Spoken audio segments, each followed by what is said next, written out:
Hola, buenas tardes o buenas noches a todas y todos. Yo ya estuve con ustedes en un video que hemos exhibido para dar comienzo a los cursos del primer cuatrimestre del año 2014, pero este es un videíto especial relacionado con el curso sobre derechos humanos. Ya, digamos, el profesor Schurman planteó algunos de los temas, ¿no es cierto?, que hacen al contexto de la problemática actual de los derechos humanos. Yo en el video introductorio general también hablé del cuadro más global en el cual se encuentra hoy en América Latina, y ahora lo que quería hacer era simplemente una breve acotación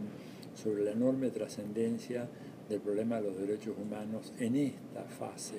muy especial del sistema internacional. Lo he dicho varias veces, pero no está de más reiterarlo. Estamos atravesando una fase de transición geopolítica global muy importante, muy peligrosa, porque la historia enseña que ninguna potencia hegemónica cede su lugar, aunque lo tenga que ceder a un conglomerado de naciones. No se trata acá de que pasa, como algunos ingenuamente sostienen, de Estados Unidos a China. No hay tal cosa, ¿verdad? Porque lo que se ha derrumbado no solamente es la hegemonía norteamericana, sino la estructura del poder mundial, basada en la primacía de un actor. Hemos avanzado en la dirección de eso que algunos autores llaman un concierto de naciones, es decir, una estructura multipolar o pluripolar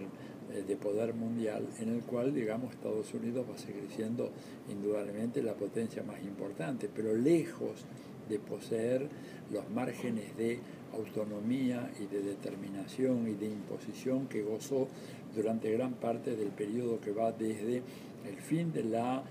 Segunda Guerra Mundial hasta la actualidad. Y en esa fase tan especial en que nos encontramos hay varias regularidades, como decía yo en mi mensaje de bienvenida, una de las cuales es que los imperios se vuelven mucho más agresivos y mucho más belicosos, y por lo tanto la violación de los derechos humanos se transforma prácticamente en una política de Estado del imperio para preservar la situación que tiene en esta parte del mundo, en esta América Latina, que es la zona privilegiada, la zona de importancia más grande en todo el tablero geopolítico mundial, por más de que muchas veces ustedes van a escuchar que se dice que en realidad América Latina importa poco, que importa mucho más Europa, Medio Oriente, Extremo Oriente, por China, por Japón, por Corea, por las dos Coreas, ¿verdad? E inclusive se dice que Asia Central, debido a que ahí se articulan una serie de países con una fuerte identificación con el Islam y por lo menos como áreas de cultivo del fundamentalismo islámico, y que América Latina vendría recién a ocupar un modesto quinto lugar en las prioridades de Washington. Bueno, pues esa es una tremenda mentira. Realmente la región más importante, por muchas razones, ¿no es cierto?, es América Latina, recursos naturales, prioridad geopolítica, bases militares, etc. Esta es la región que ellos quieren preservar. Por algo le llaman su patio trasero, por algo John Kerry, en la presentación que hizo ante la OEA en enero o febrero de este año, enero de este año, habló de vuelta, exhumó la categoría patio trasero, que había sido archivada durante mucho tiempo porque no se correspondía, digamos, con el trato mínimamente respetuoso y diplomático que tienen que tener las naciones, pero a él se le escapó, fue un lapsus, pero que revela claramente, digamos, cuál es la intención, cuál es el proyecto de los Estados Unidos. Entonces, para ese proyecto, para consolidar su posición en América Latina, que es un imperativo ante el debilitamiento del poder global de Estados Unidos en Medio Oriente, en el Extremo Oriente, mismo en Europa, acostarse, recostarse sobre América Latina pasa a ser un objetivo absolutamente prioritario. Y con tal de lograr ese objetivo, no hay derechos humanos que valgan, ¿no es cierto? Y eso lo hemos visto en prácticamente todos los países del continente en donde Estados Unidos ha podido imponer su política. Miremos, por ejemplo, lo que ha venido ocurriendo en México. Violaciones, pero extraordinaria de los derechos humanos sobre pretexto de la guerra contra el narcotráfico, ocultando que gran parte de esa guerra contra el narcotráfico se produce en el marco en donde tanto la DEA, la Drug Enforcement Agency de los Estados Unidos, como la CIA, están íntimamente relacionadas con los dos principales cárteles de México, la DEA con el cártel de Sinaloa y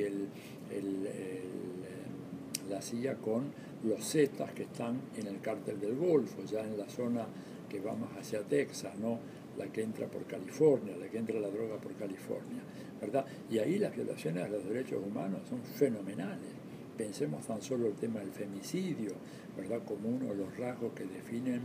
lo que ha venido ocurriendo a México, en México en el marco de esta guerra, o el número extraordinario de periodistas asesinados en México, o los recortes a las libertades fundamentales que son violaciones de derechos humanos de comunidades indígenas, etcétera. Y lo mismo puede decirse en el caso de Colombia, digamos. Sin embargo, Estados Unidos respalda al gobierno colombiano, que ha generado una masa de 5 millones de campesinos desplazados,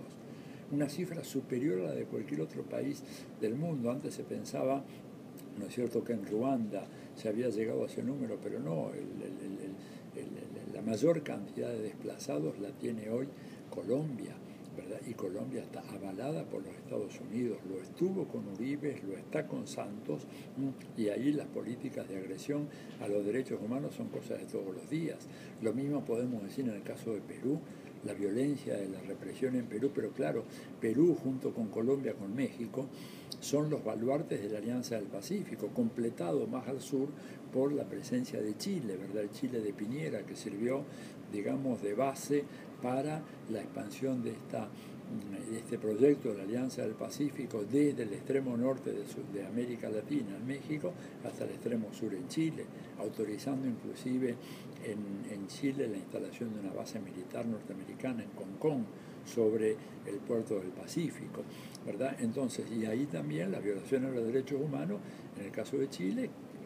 son más que evidentes. No hablemos tan solo del caso del pueblo mapuche, ¿verdad?, que está siendo sometido a una legislación antiterrorista simplemente por reclamar sus tierras ancestrales, pero incluso violación a los derechos humanos en relación a quienes protestan por lo que es la privatización de la salud, de la educación, por el altísimo costo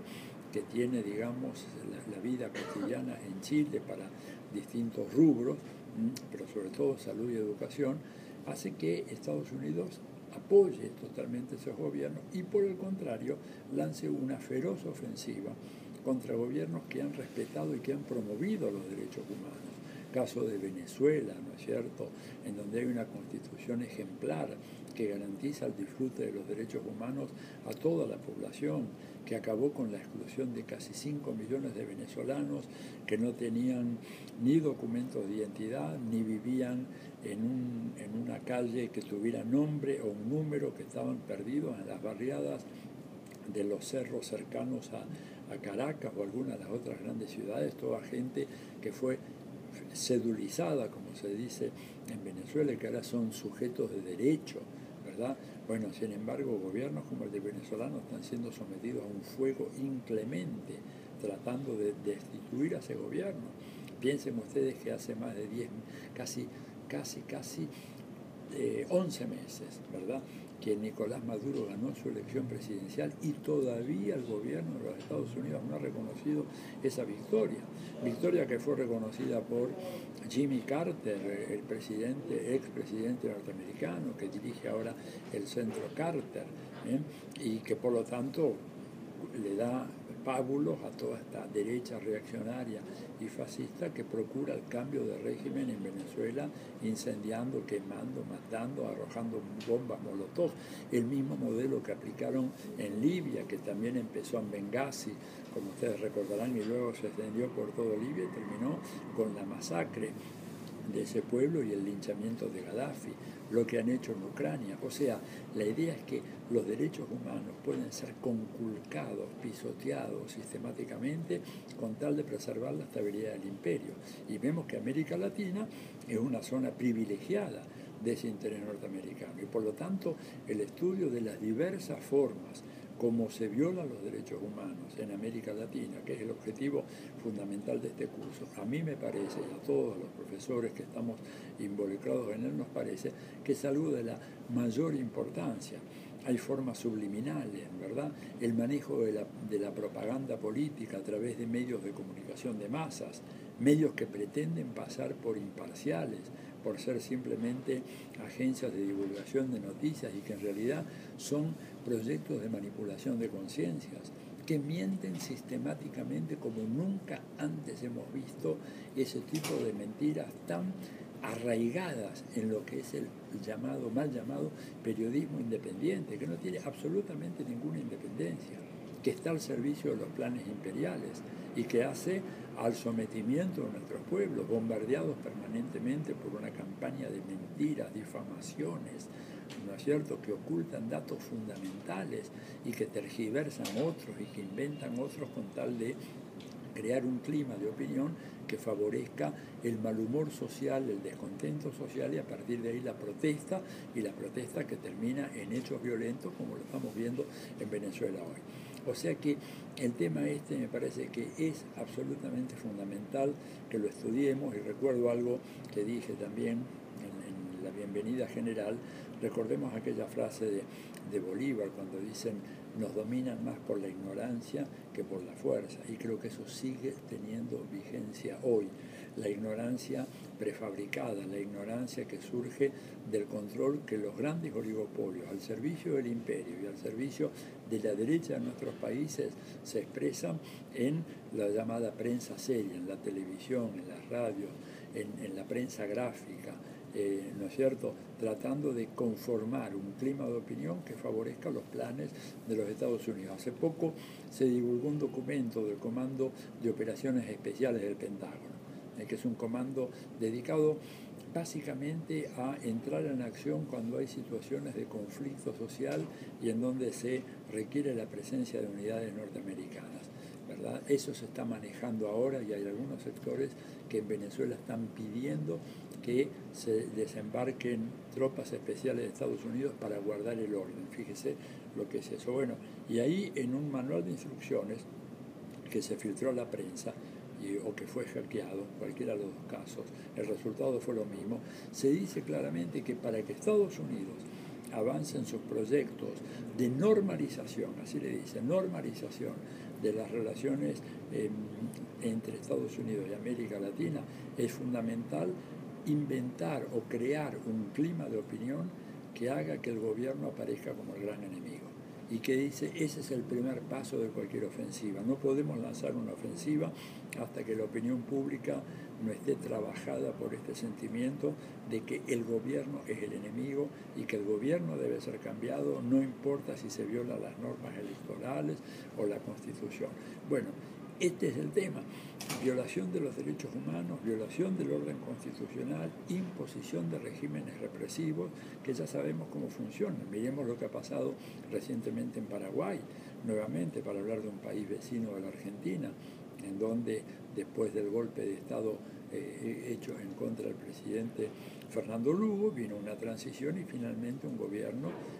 dirigido por un magnate cuya primera preocupación es tratar de ser lo más solícito y servicial posible con el gobierno de los Estados Unidos. Bueno, estos son los temas que vamos a abarcar en el curso y que espero que sean objeto de mayor interés para todos ustedes. Así que yo sin más me despido, los invito a que trabajen intensamente en esto, que aprovechen las oportunidades de tener contacto con algunas de las gentes de mayor conocimiento sobre el tema en América Latina y bueno, desde ya ratificarles que desde el PLED vamos a seguir colaborando con este tipo de iniciativas que son fundamentales en el camino de la autodeterminación y la emancipación de los pueblos de nuestra América.